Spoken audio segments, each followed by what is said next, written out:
and gentlemen, part 2 of getting to know Unity. We're going to do the very simple Hello World project, the classic Hello project. Here's the steps: create a new project, create a new C# script, create empty game object, drag the script onto the object, add the log command to the script, and then press play. So here's what we're going to do step by step. All right, so number 1, launch Unity, create a new project, and save it with your name, Hello World, and save it in the right spot. I don't know if we're going to save it in the network folder in a folder called Game Design, or if we're going to save it onto the local hard drive.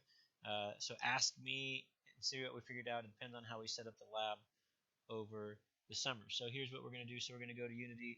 We're going to go to File, New Project, and you're going to type in something like Hello World with your name on it, and you're going to save it in the right spot.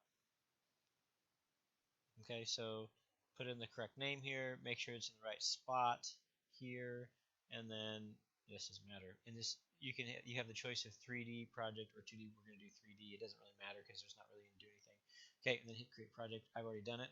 Okay, so the next thing that we're going to do is know this. Code files are linked to an object in a scene. They have to be linked to an object. Scripts inherit from mono behavior. So we'll have some built-in methods. So every method will have a start method, which is called once when the object becomes active. So it's like the constructor. It happens one time at the beginning. And then there's the update method that's called every frame, just like the act method. And then a frame is a single cycle of the looping game code. Is called a frame because basically things move around and takes a picture of it and shows that picture to the screen. And so over and over and over again, it just shows the changes on the screen, which is called frame. Okay, so what we're going to do is we're going to make a new script. So we're going to go to the assets menu, create, and then C# script, and then we're going to name it Hello World. So it's going to look a little bit something like this. We're going to go assets, create, and we're going to make a C# script. Okay, and you're going to see that that's going to pop up down here. So you're going to have you're not going to have this yet because we haven't saved the scene. But anyway, so you're going to have your script. So you can click on that, and if you double click on it, it's going to take a while and do some stuff, but eventually you're going to get over here to mono develop, and this is where we can type it. So you're going to add this code in. Don't copy and paste. So you're going to type in debug.log hello world. You got your parentheses semicolon. Okay, so same as it was in Greenfoot, where you have your method calls and all that, and so on and so forth. So you're going to type that in, you're going to save it, and then we're going to come back over here. Okay, so then you're going to see it here. Let's see what's next on our spiel. Okay, so Unity uses MonoDevelop as an open source cross-platform IDE for writing C# script. Okay, so MonoDevelop is its own thing. You can go there and check it out and see what you can do with it. There's other things you can do with it too, but they basically made a special version of MonoDevelop that works for Unity. Okay, and write this down. IDE is an integrated development environment. It has a lot of tools to help you write code. It's basically a fancy text editor in our case. But the code is written in MonoDevelop, but it's actually run in Unity. So the two things work well together. Okay, so includes the namespaces for Unity and Mono classes. So it tells you the namespaces.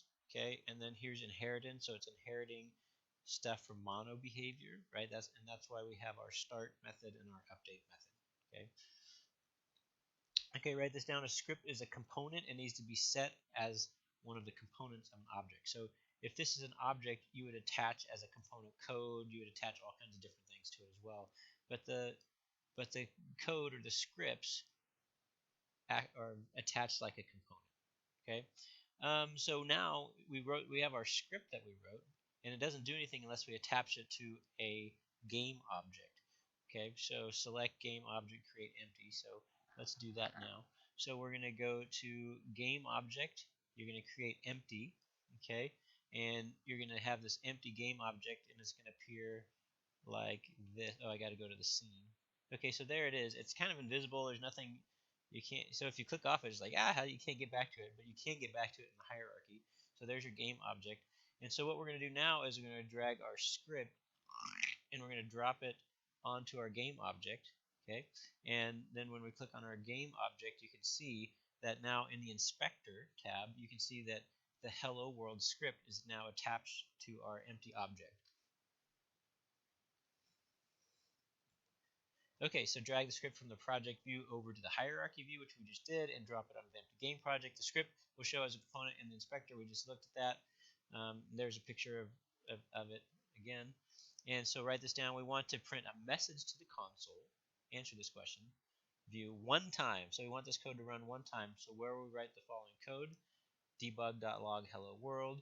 Okay, well, you know the answer is that we're going to put it under the void start. Okay, I actually I revealed that to you ahead of time. So let's take a look and see what that's going to look like again. Okay, so we're going to go over here to this, and so we're, instead of putting it under update, which would happen over and over and over again, we want it to happen under the start. So there it is there, or if we want to look at it this view, there it is there. So that's where we're going to put that code. So write that code.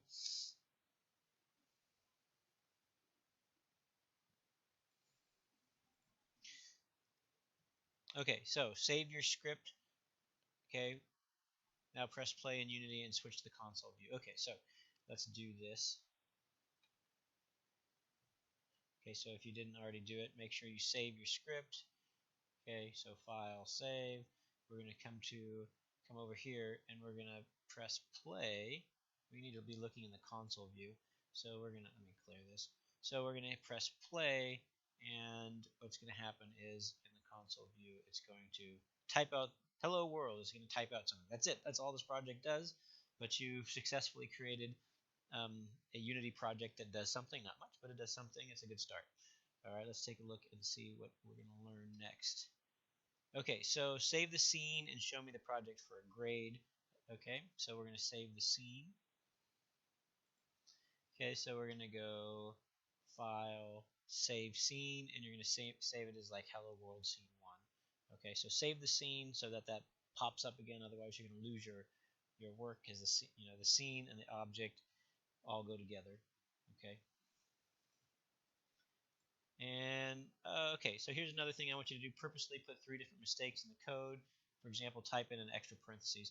And I want you to write down what mistakes you made and what the error messages were. So I want you to see the error messages, and the error messages are going to pop up over here in the console. Okay. And okay, so let's recap the chapter. Unity is a multi-platform development tool used to make video games. The visual editor has all kinds of stuff that works together. Scripts are always attached to objects as components. The code is written inside the scripts using Mono Develop. Okay, here's the following steps. Here's how you finish up. Show me your project. Take the pre-practice and real test. Then turn in your notes, and then go on to lesson 2.